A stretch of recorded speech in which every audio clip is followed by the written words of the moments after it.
ఇప్పుడు దీనిలో 4 అంశాలు ఉన్నాయి ప్రస్తుతం పార్లమెంట్లో పెట్టింది. ఒకటి, మహిళలకి ప్రాతినిధ్యం పెంచడం కోసం ఏర్పాట్లు. 2, లోక్సభ సంఖ్యాబలాన్ని పెంచడం. 3, రాష్ట్రాలకి ఎంపీల వాటా ఎంతమందికి అన్న దాని విషయంలో ఒక నిర్ణయం చేయడం. ఇంతకుముందు చెప్పాను కదా, రాష్ట్రాలకి జనాభా ప్రకారం 71 నుంచి ఆగిపోయింది, ఇప్పుడు ఏం చేయాలి. 4, ఏ సంఖ్య నిర్ణయం అయితే ఆ సంఖ్య అసెంబ్లీ పార్లమెంటు స్థానాలకి పునర్విభజన చేయడం. 4 కలగపలలు అయిపోయింది. మన దేశంలో తర్కబద్ధమైన చర్చ లేదు, విషయాల మీద అవగాహన లేదు. గుడ్డెద్దు చేలో పడ్డట్టుగా అదిగో ఉప్పులంటే ఇదిగో తోక, దున్నపోతుంది దూరణం కట్టేయడం, ఇట్లాంటి చర్చ జరుగుతుంది. వేరు వేరు అంశాలు కానీ ముడిపడి ఉన్న అంశాలు. మహిళల రిజర్వేషన్ కోసం ఇప్పటికే రాజ్యాంగాన్ని మార్చాం. మంచిగా చెడు పక్కన పెట్టదు, అందరూ కలిసారు, ఒకటి రాజ్యాంగం మార్చాం. కానీ అది అమలు కావాలంటే 2023 సంవత్సరం తర్వాత, అంటే రాజ్యాంగ సవరణ ఆనాడు చేసిన తర్వాత వచ్చినటువంటి జనాభా లెక్కలకు అనుగుణంగా నియోజకవర్గాల పునర్విభజన చేసి అప్పుడు మహిళల రిజర్వేషన్ అమలు చేయాలని రాజ్యాంగంలో రాశారు. ఎందుకు ఏమిటో వదిలేదు, అందరూ కలిసి చేశారు. 2026 తర్వాత రాజ్యాంగం ప్రకారం జనాభా లెక్కల్లో తీసుకుని దాని ప్రకారం నియోజకవర్గాల సంఖ్య నిర్ణయించి పునర్విభజన చేయాలంటే 27న కానీ రిపోర్ట్ రాదు, సెన్సస్ రిపోర్ట్. ఆ రిపోర్ట్ వచ్చిన తర్వాత పునర్విభజనకు సమయం పడుతుంది. ఒక రోజులో గంట జరిగేది కాదు. కూర్చుని ఆఫీస్లో మ్యాప్లో చేసేది కాదు. వాళ్ళంత కసరత్తు చేయాలి. ప్రతి నియోజకవర్గంలో పబ్లిక్ హీరింగ్స్ ప్రజల ముందు పెట్టాలి. ఇలా ప్రతిపాదిస్తున్నాం, ఇది సమాచారం, మీ అభిప్రాయాలు ఏమైనా ఉన్నాయని స్వీకరించాలి, దాని మీద అబ్జెక్షన్స్ ఏమన్నా ఉంటే సూచనలు అంటే పరిగణలో తీసుకోవాలి. ఇది చాలా గందరగోళం పడుతుంది, కొన్నేళ్ళు పడుతుంది. ఆ సమయం ఉండదన్న కారణంగా ఇప్పుడు ఏమిటంటే ఏ జనాభా ప్రాతిపదికగా పునర్విభజన చేయాలి. 3వది, ఏ జనాభా ప్రాతిపదికగా సీట్లను కేటాయించాలి రాష్ట్రాలు.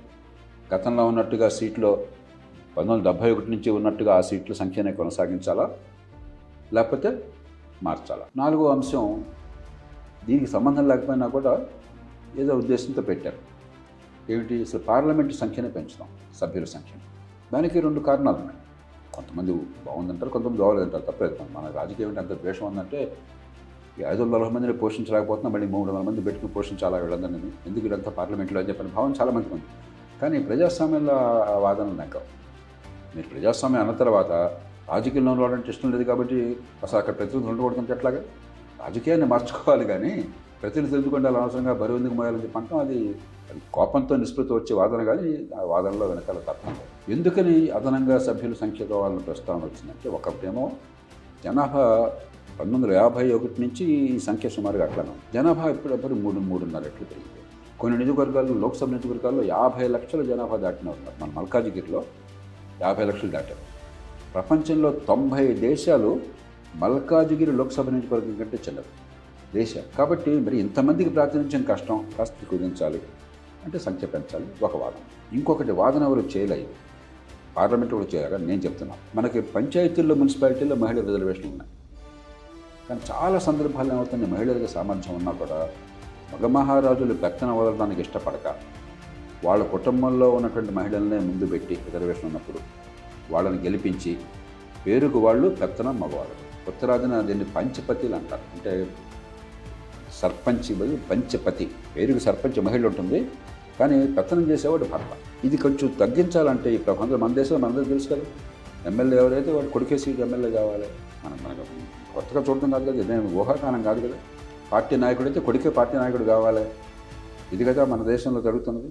రాజకీయం పేరుతో మన యువతకు అవకాశం లేదు, నాయకత్వ లక్షణం ఉన్న వాళ్ళకి అవకాశం లేదు, సామర్థ్యం ఉన్న వాళ్ళకి అవకాశం లేదు, నిజాయితీ వాళ్ళకి అవకాశం లేదు. కాబట్టి సీట్లు పెంచితే కనీసం ఉన్న సీట్లు స్థానచలనం కాకుండా పోకుండా ఉంటే, ఇప్పుడు నా సీటు, నేను ఎంపీగా ఉన్నాను, నా సీటు పోయింది, అరే నా సీటు పోయింది కాబట్టి మళ్ళీ నా సీటు వచ్చేదాకా, మగవాళ్ళకి వచ్చేదాకా మా ఇంట్లో వాళ్ళని పెడతానే అవకాశం ఎక్కువ ఉన్నది. వీళ్ళ సీటు పోలేదు, నియోజకవర్గాల సంఖ్య పెరిగింది, అదనంగా సీట్లు వస్తున్నాయంటే మహిళల నాయకత్వం ఈ ప్రాక్సీలు లేకుండా, కుటుంబం నుంచి వచ్చిన వాళ్ళే, కుటుంబం చాటును వచ్చిన వాళ్ళే కాకుండా నిజంగా నాయకత్వం మహిళల నాయకత్వం పెరిగే అవకాశం ఉంది. కాబట్టి పెంచాలనే ప్రతిపాదన తప్పేం కాదు, చేసుకోవచ్చు, చేసుకోకపోవచ్చు, మన ఇష్టం. పెంచకపోతే నష్టమేం లేదు, అదేమి చేయాలనే నిబంధన లేదు. ఆ ప్రతిపాదన పెట్టాం. ఈ 4 అంశాలు వచ్చినాయి.